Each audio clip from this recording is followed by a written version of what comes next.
I remember the moment I realized the game was rigged, not in the conspiracy theory sense, but in the arithmetic sense. It was 1959. I was sitting in a fluorescent-lit office in Omaha, a stack of legal papers on my desk, and a young associate across from me whose eyes carried that particular glaze of exhaustion that only comes from honest labor, poorly rewarded. He was brilliant, diligent, did everything right, yet he was broke. I had more money than him, but the same sickness, a quiet dread that despite our credentials, our spreadsheets, our industrious respectability, we were hamsters running on polished wheels. That night, I poured myself a bourbon and stared at my reflection in the office window. The city lights looked like ticker tape, and I realized every intelligent man I knew was broke in proportion to his intellect. The smarter they were, the tighter the trap. That realization hit me like a freight train carrying irony.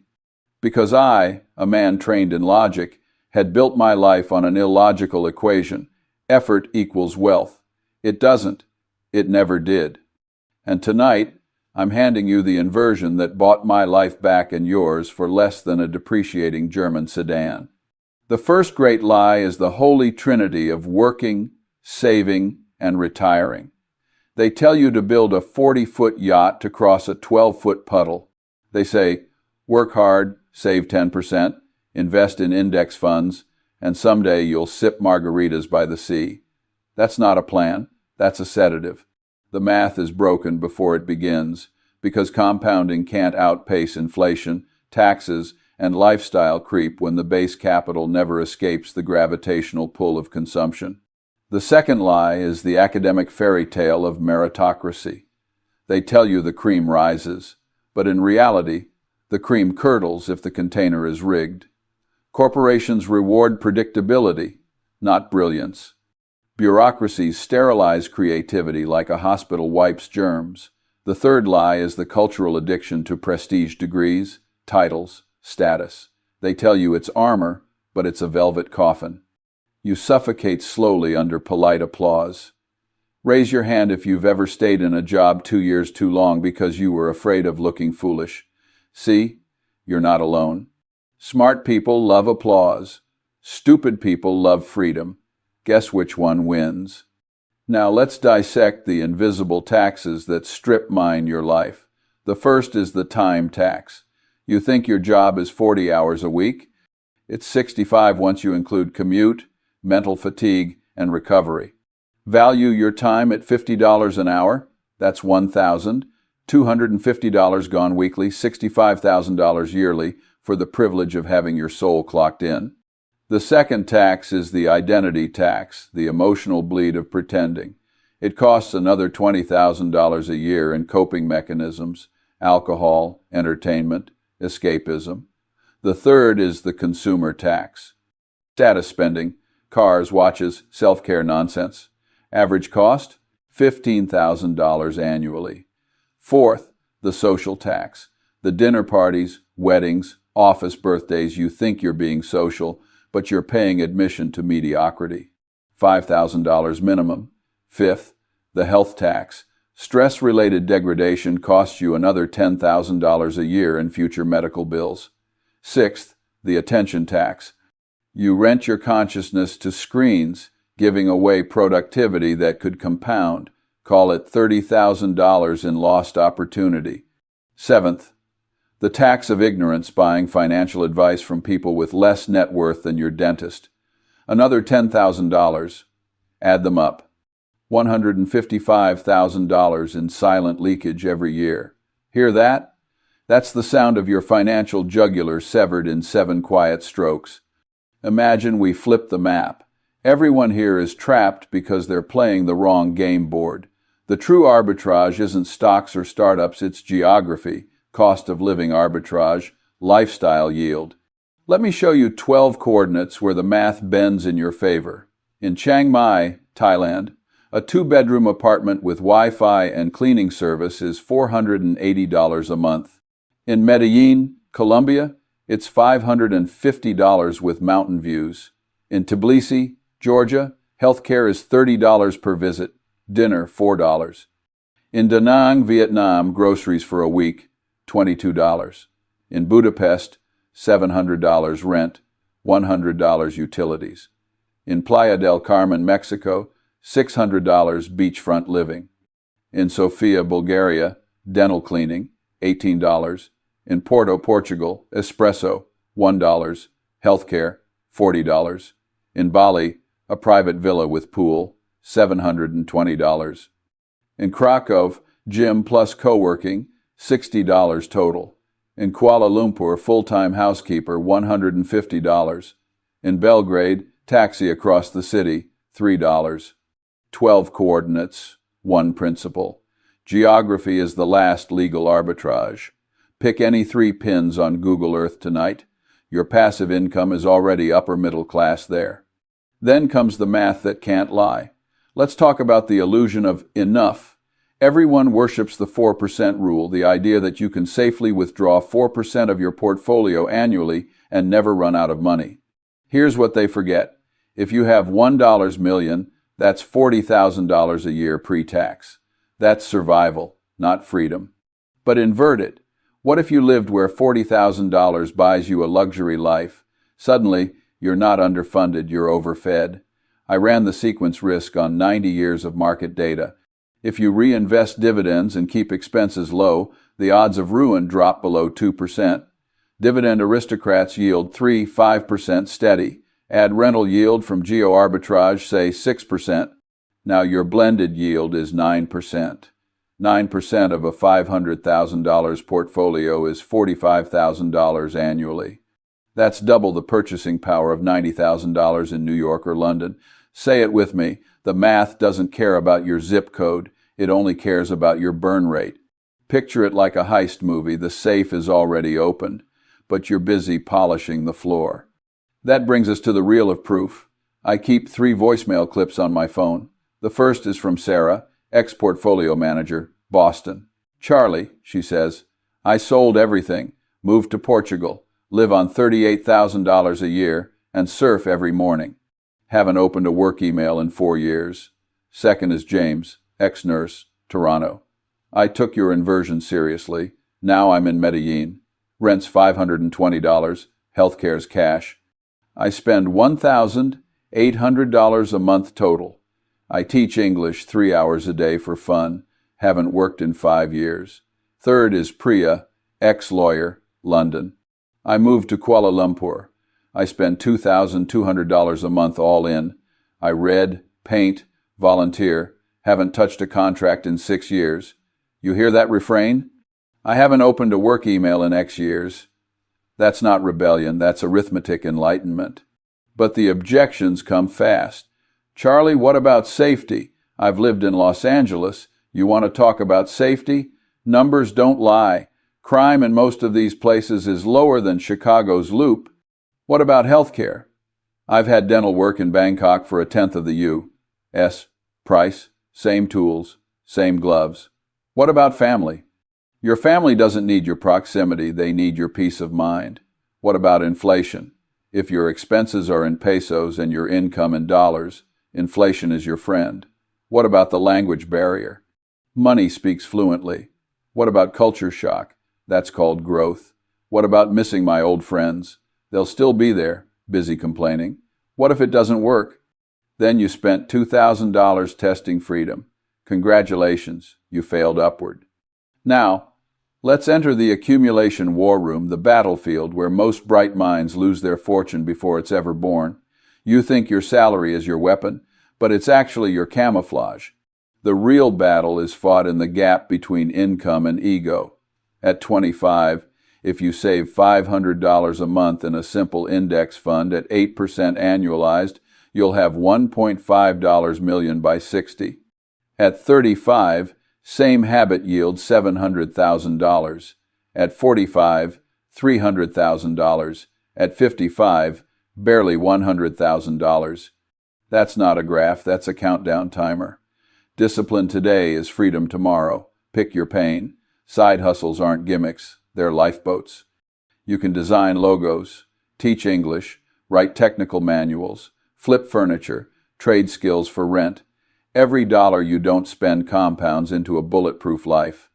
I visualized it once. Compound interest is not a gentle hill, it's a snowball avalanche. At first it rolls lazily, then it devours villages, but only if you keep pushing before you get tired. The intelligent man underestimates boredom. The stupid one underestimates time. The one who wins masters both. Now the psychology stress test.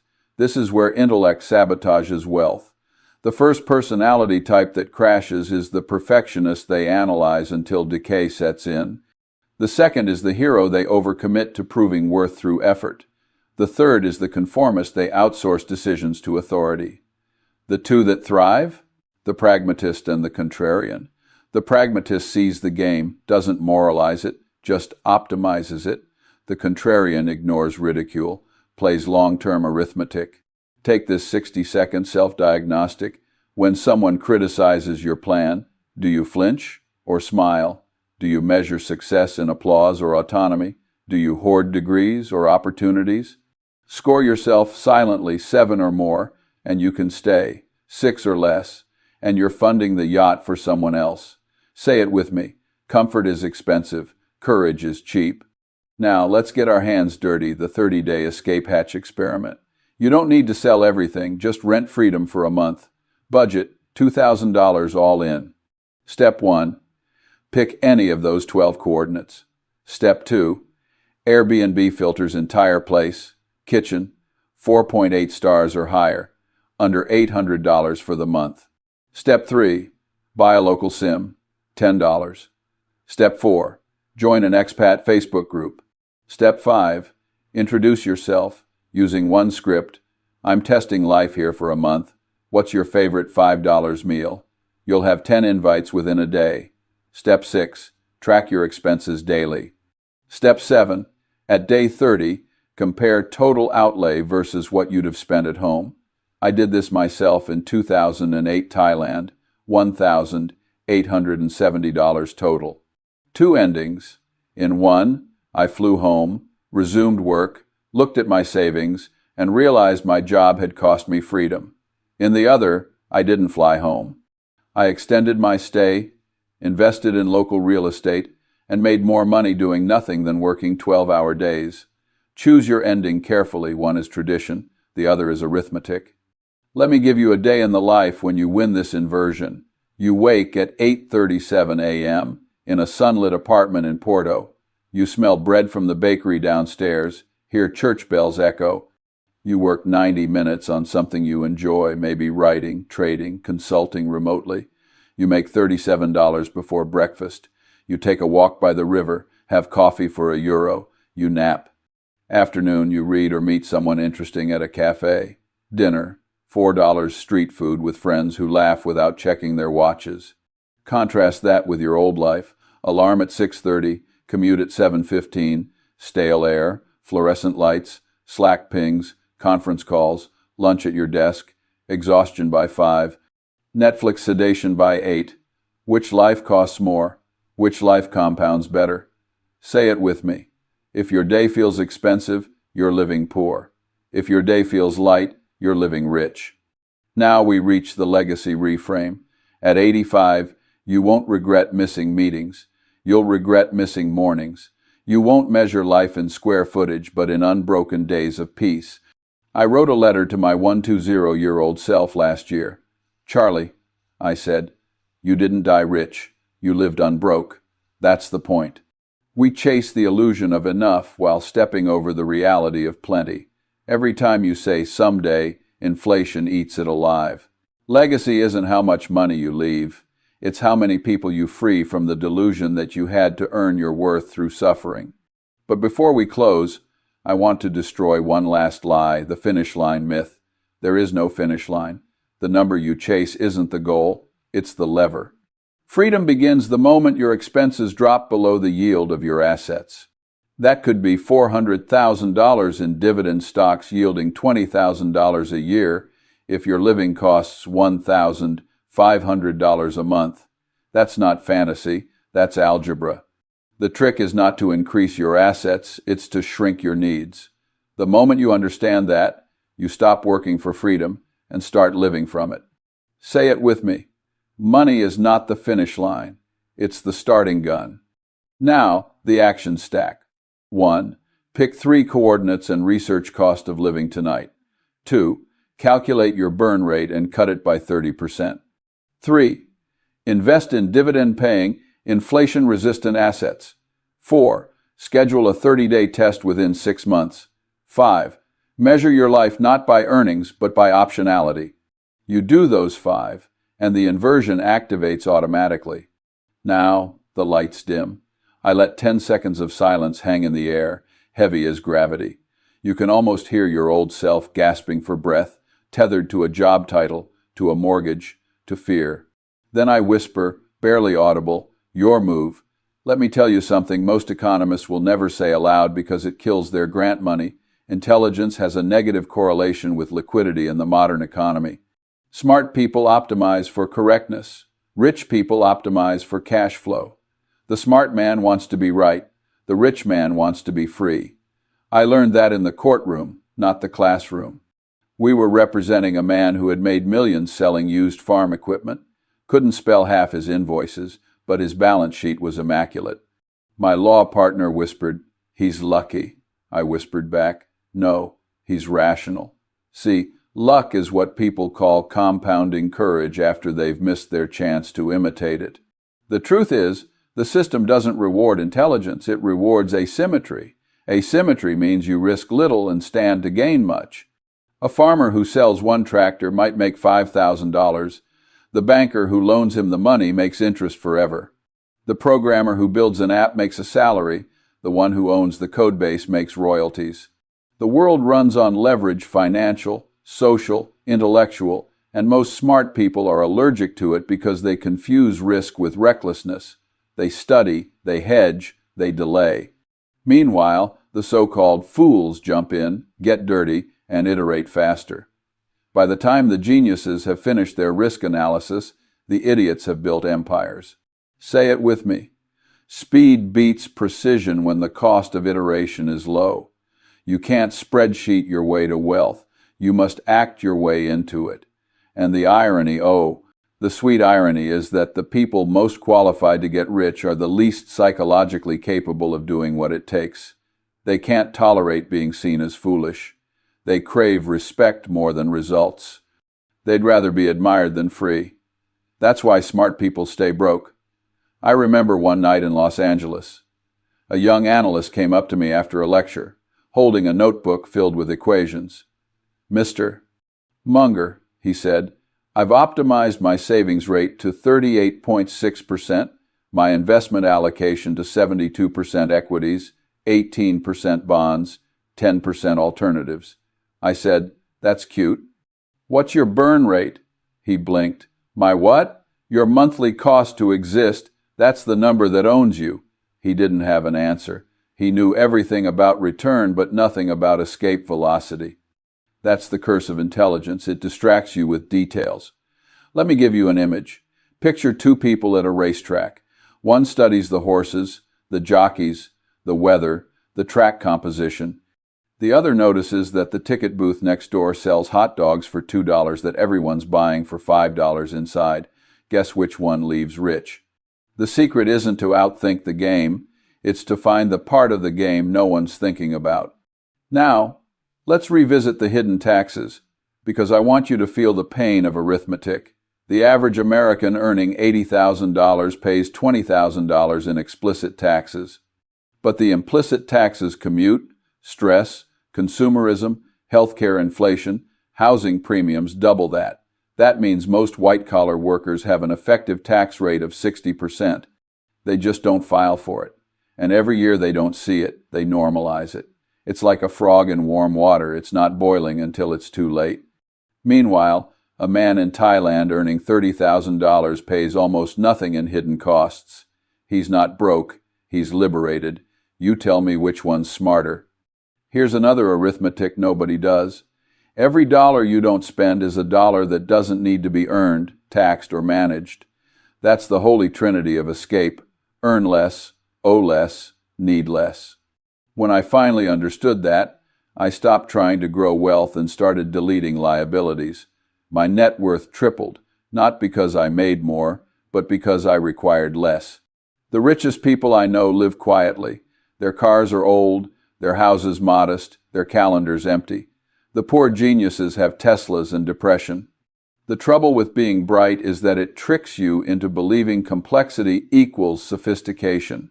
You build intricate spreadsheets, simulations, forecasts, and forget that money is just a behavioral game dressed up in math. I've seen hedge fund managers lose billions because they refuse to believe simple arithmetic. The dumb guy buys low, sells high. The genius buys complex derivatives and wonders why the market laughs. Wealth is not an IQ test, it's a patience test. And patience, my friends, is emotional discipline measured in years, not intelligence measured in test scores. I once told Warren, if all you did was sit on your hands 99% of the time and bet big the 1% you truly understand, you'd outperform every PhD on Wall Street. And that's exactly what we did. Meanwhile, the so-called experts were busy doing, tweaking, chasing. They confuse motion with progress. The stock ticker moves every second to give idiots something to do. Smart people fall for it because they hate boredom more than they love compounding. The market rewards boredom. If you can sit still while everyone else panics, you'll be mistaken for a genius eventually. Let's apply that to your own life. The reason you can't get ahead isn't because you're underpaid, it's because you're overreacting. Every impulse purchase, every lifestyle upgrade, every social comparison is a reaction. You're letting marketing departments dictate your destiny. You think you're too smart for that, but they've studied you like a lab rat. The algorithm knows your weaknesses better than your spouse. They sell you comfort today in exchange for servitude tomorrow. If you want to be rich, you must do what feels emotionally uncomfortable but mathematically correct. Save aggressively when everyone's spending. Buy assets when everyone's scared. Move to cheap places when everyone's bragging about expensive ones. Freedom hides behind temporary discomfort. Now, I'll tell you something about luck, real luck, not the nonsense they teach in motivational seminars. Luck is a function of exposure. The more experiments you run, the luckier you get. Smart people run too few experiments because failure hurts their identity. They protect their ego instead of multiplying their shots. The so-called fools throw darts until they hit something. Every experiment that doesn't kill you compounds your odds. The rich idiot isn't lucky. He's prolific. That's another reason the stupid ones get rich. They don't mind looking ridiculous. Intelligence demands dignity. Wealth demands iteration. I remember this one fellow in Manila barely spoke English, no degree, ran a small kiosk selling second-hand phones. One day he started offering SIM unlock services, then repairs, then battery replacements. Within 5 years he had 10 stalls, each run by cousins. Cash flow, all local. When I asked him how he learned business, he laughed. By mistake, sir. That's the sound of freedom laughing at theory. The opposite story, a brilliant engineer in Palo Alto, patent portfolio, 6-figure salary, Tesla in the driveway. He's broke every month. When I asked him why, he said, I'm investing in my lifestyle.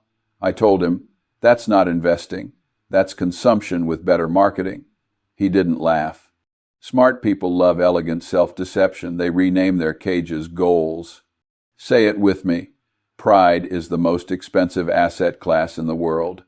And yet, the way out remains so damn simple. Lower your burn rate, expand your geographic optionality, buy assets that pay you while you sleep, and learn to love boredom. That's it. The rest is noise. People ask me, Charlie, what about legacy? Let me tell you, legacy is an ego project for the living. You want legacy? Leave systems, not statues. Leave your children a mindset, not a mortgage. Teach them how to think in inversions. Ask, what if the opposite were true? It's the single most valuable intellectual habit I ever learned. For instance, everyone wants to make more money. Invert it. How can I need less money? Everyone wants to retire early. Invert it. How can I design a life I don't need to retire from? Everyone wants financial security. Invert it. What would make me anti-fragile? When you start inverting, you see the absurdity of the game. The goal isn't to win it. It's to opt out gracefully. I've met thousands of successful people, And I can tell you most of them are miserable in silk. They traded vitality for vanity. The happiest people, without exception, are the ones who solved money early and never thought about it again. They think about time, craft, friendship, curiosity. They have schedules, not bosses. They live by the calendar, not the clock. Let me give you 3 examples burned into my skull. A man in Portugal who makes $2,000 a month renting scooters. He reads philosophy in the afternoons, plays chess in the park, and never checks the Dow Jones. A woman in Bali who teaches yoga 4 mornings a week and paints afternoons. She saves half her income. She'll retire by 40. And an old friend in Tbilisi who runs an Airbnb portfolio spends half his day cooking for guests. He tells me, I make enough to feel alive, not enough to feel anxious. That's wealth, not the number, but the feeling. I once said that envy is the dumbest of all sins, because it's the only one that doesn't even make you feel good while you're doing it. Yet, envy drives entire economies. Every time you scroll, you're financing someone else's illusion. The cure is simple: replace comparison with curiosity. Instead of thinking, why them, think, how did they do that? Then, copy the process, not the envy. Say it with me. Curiosity compounds faster than envy. Now, you may think, Charlie, this sounds too easy. Of course it does. That's why no one does it. Humans crave drama. We want heroic narratives. But wealth, real wealth, is boring. It's arithmetic and patience. The more boring your system, the richer you'll get.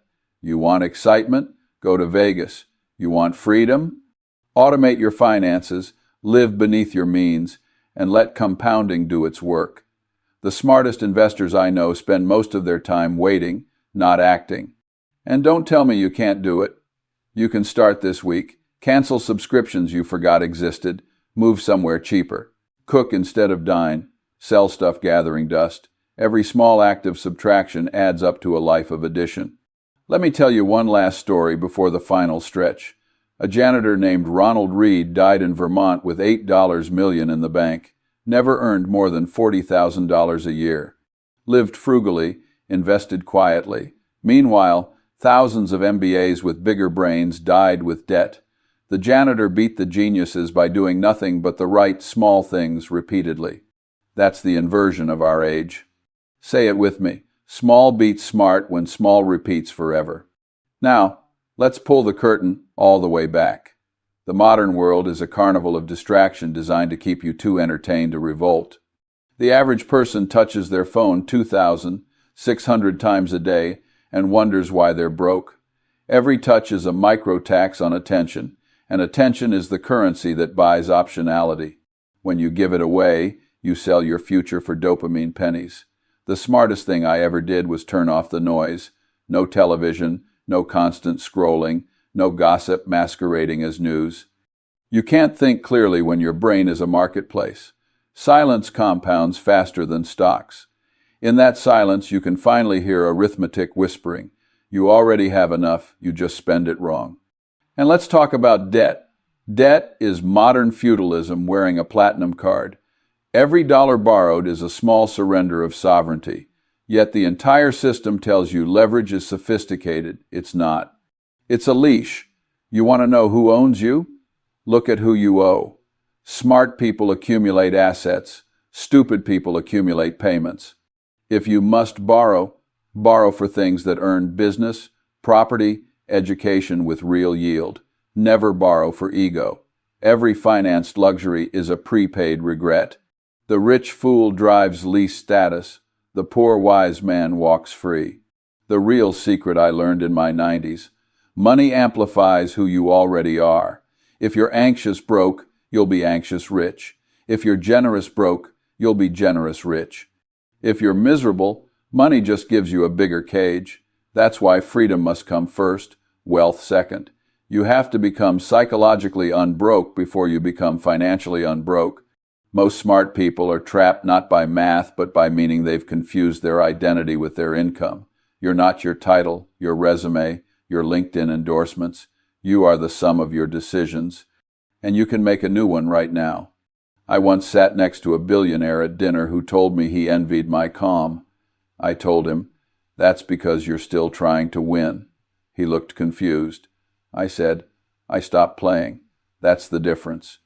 The game ends when you decide it does." That's why I tell people, stop chasing net worth and start chasing net peace. The former is visible, the latter invaluable. Here's the inversion formula I live by now. Purpose divided by desire equals freedom. The smaller your denominator, the larger your life. Every unnecessary craving dilutes your autonomy. Simplify, and the universe returns your dividends in clarity.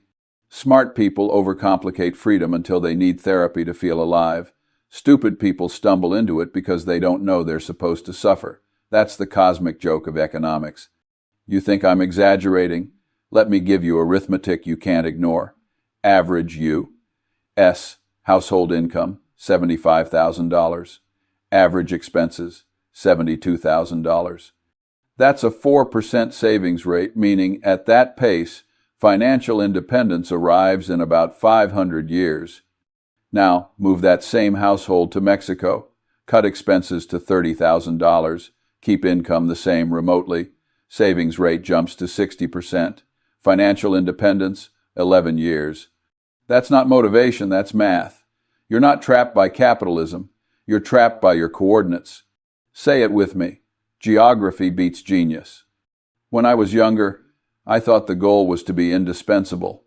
Now I know the goal is to be optional. If no one can tell you where to be, when to be there, or what to say when you arrive, you're rich. Doesn't matter the number in your account. Freedom is the absence of compulsion. Smart people complicate that truth with theories. Simple ones just live it. A few years ago, a man in his 30s wrote me an email. He'd left a 6-figure tech job in Seattle, moved to Bulgaria, started teaching code online, and spent his afternoons hiking with his kids. He said, "Charlie, I thought I was taking a risk. Turns out I was escaping one. I printed that email and taped it above my desk." Because that's what inversion looks like. Not rebellion, just rationality, stripped of pretense. And let's talk about time, the only real wealth. The poor man trades it for money.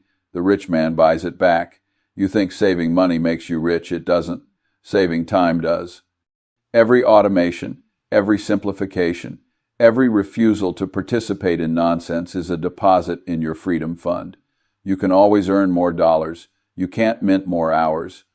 I used to say, spend less than you earn. Now I say, need less than you have. It's the only permanent equation, because when you master needing little, you win any economy, any era, any regime. Inflation, recession, politics, none of it touches you. You're untouchable because you're unneedy. Say it with me. The man who needs nothing owns everything. So what's left? The legacy, maybe. At this point in my life, I've buried more friends than I've made. And you know what? None of them wished for more digits on their statements. They wished for more mornings without alarms, more dinners with laughter, more days where their minds weren't for rent. You want to know how rich you are? Count the mornings you wake up without dread. That's the balance sheet that matters. I wrote a letter to my 120-year-old self. Humor me. It said, "Charlie, I hope you didn't waste your last decades trying to get richer. I hope you spent them teaching others how to stop being poor in spirit. I hope you remembered that compounding kindness beats compounding capital. Because when you're old enough, you realize wealth isn't about arithmetic anymore, it's about harmony." Now let's close this night properly. You came here because something in your gut said the default path was broken. You were right. The math proved it. The psychology confirmed it. The stories made it undeniable. So what do you do tomorrow? You start, not with grandeur, just with subtraction. Cancel one needless bill. Skip one luxury. Research one cheap city. Open one brokerage account. Book one flight to somewhere your dollar stretches like taffy. It starts that small. 5 actions stacked today change a lifetime tomorrow. And then, when the noise returns, and it will remember what I said at the start. I'm not handing you a fantasy. I'm handing you arithmetic liberation. The same inversion that bought my life back and yours for less than a depreciating German sedan. Now, before we part, take a deep breath. Feel that? That's possibility. 10 seconds of silence. Let it hang there like a guillotine over the old story you've been telling yourself. Then I lean into the mic, voice low enough you have to lean forward to hear it. Your move.